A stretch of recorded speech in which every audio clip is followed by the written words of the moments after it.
Hello everyone, Dr. Tally, this is Brittany Alston, and this is my take on the Neuron Story.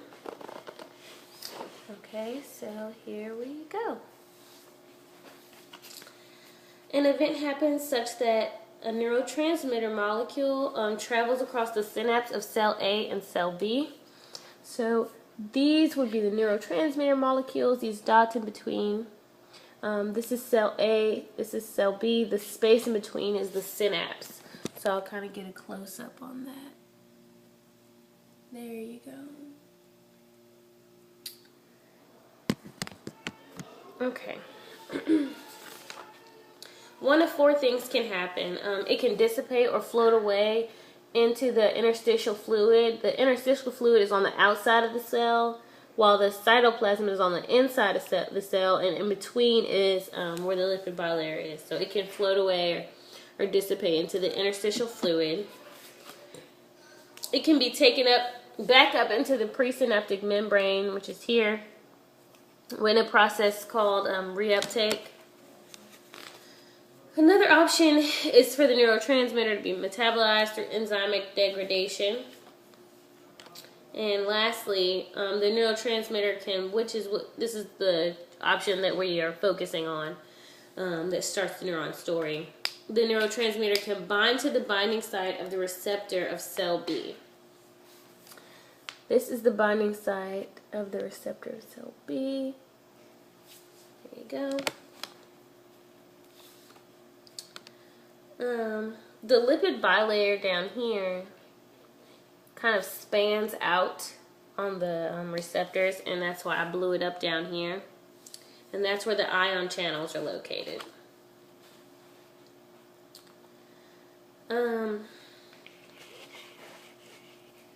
Upon binding to the binding site of the receptor in the dendritic arborization of cell B, so that's here, this is the whole dendritic arborization of cell B, the neurotransmitter causes a pore to open.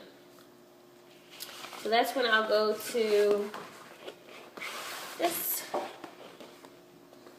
here. Okay. The ion will move through an open pore because of two forces, osmosis and electrostatic pressure. Osmosis is the force that particles in solution go down their concentration gradient. So I'm just going to explain the ion transfer. I'll kind of zoom in on this too. Okay. In A, we have sodium entering the cell because, first of all, opposites retract and the same repels.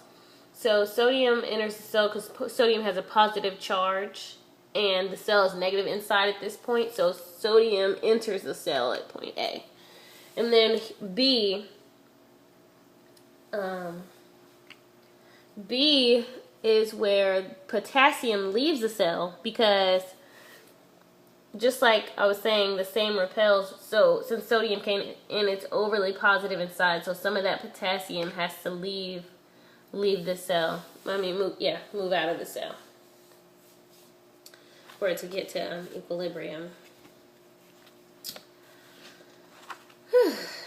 And then we can move to, we use an oscilloscope. There we go. Everyone, I think, can pretty much see that.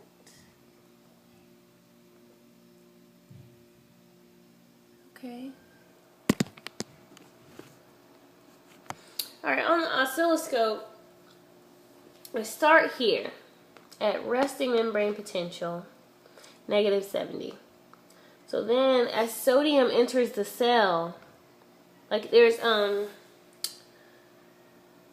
the voltage-gated channels, there is, here I'll show. On the lipid bilayer, there are voltage-gated channels, and sodium, there should be two here, so there would be one for sodium and one for potassium, but sodium, there's always one for sodium to enter the cell and one for potassium to leave the cell. So here is where sodium is entering the cell, and we get the EPSP, excitatory postsynaptic potential. And then you get a whole bunch of EPSPs that add up with each other in a process called temporal or spatial summation. So all the EPSPs add up together to reach the point of the threshold of excitation.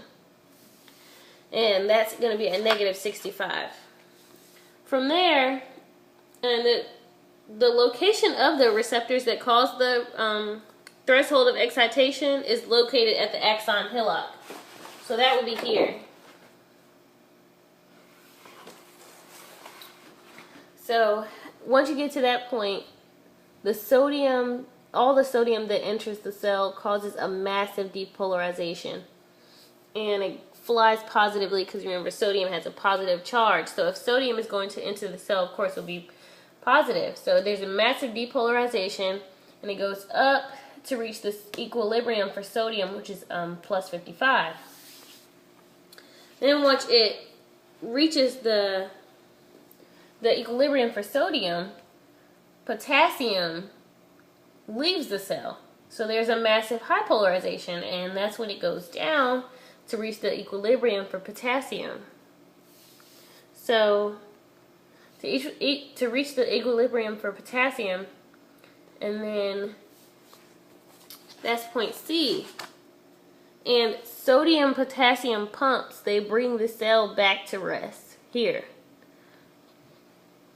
And then you have, instead of an EPSP, an IPSP, because just like there was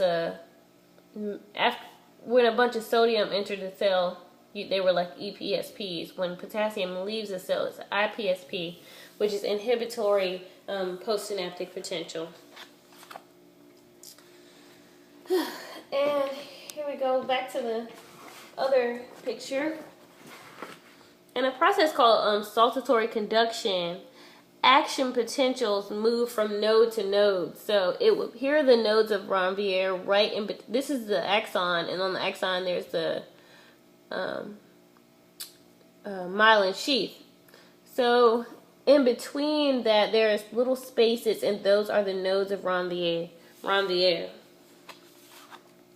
So in between the nodes, that's where you have those those ion gated channels, and then you have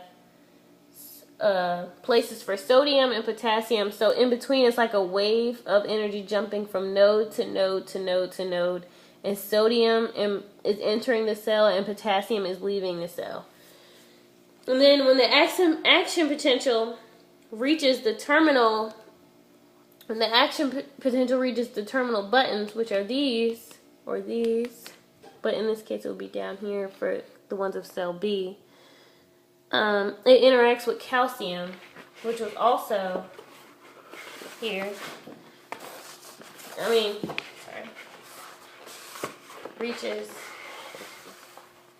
interacts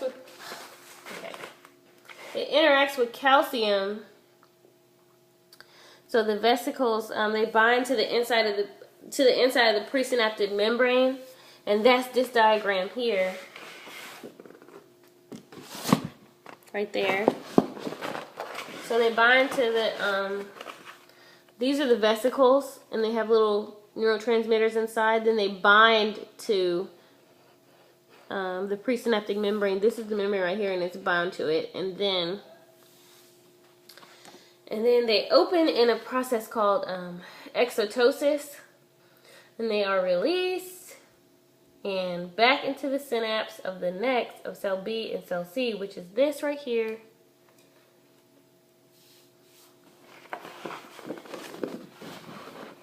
There you go, of cell B and cell C.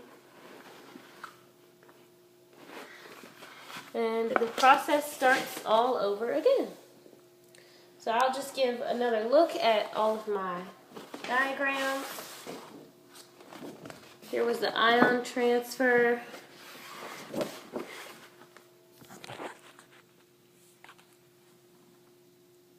That's A. That's B.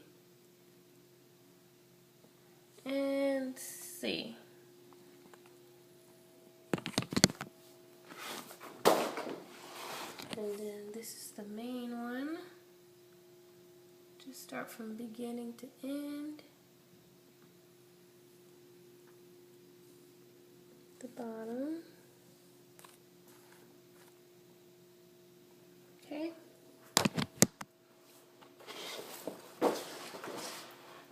And here's the oscilloscope drawing.